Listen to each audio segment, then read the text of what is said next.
sa lagay ng ating panahon ngayong hapon po ng October 17, 2023 na kung saan sa ngayon nga po ay lumalakas na ang ihip ng amihan dito sa northern part ng Northern Luzon at silangang bahagi ng Luzon gaya po ninyong nakikita at walang anumang sama ng panahon dito sa loob ng ating area of responsibility. Pero yung LPA na nabuo mula sa kanlurang bahagi ng ating bansa ay isa na pong bagyo pero hindi po ito banta pa sa ating bansa. At sa ating pong long range forecast ay walang nakikita na bagyo na tatawid dito po sa atin for the next 2 weeks o kaya po ay hanggang sa matapos ang buwan na ito ay walang bagyo na maglandfall dito po sa ating kalupaan. At sa lagay po ng ating panahon, ngayong hapon ay maulap na kalangitan na may mga pulubrong pag-ulan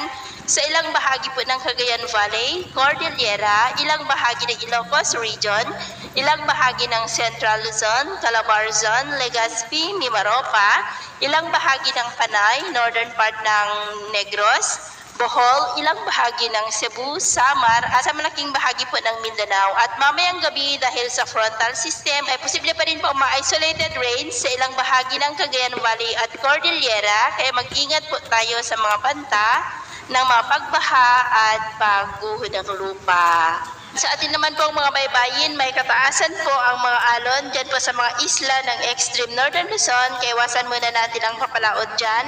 dahil ang mga alon po ay posibleng aabot hanggang po sa 1.5 to 2 meters height. Kaya iwasan muna natin ang papalaod dyan sa mga may kulay pula para po mas makaiwas sa mga sakunang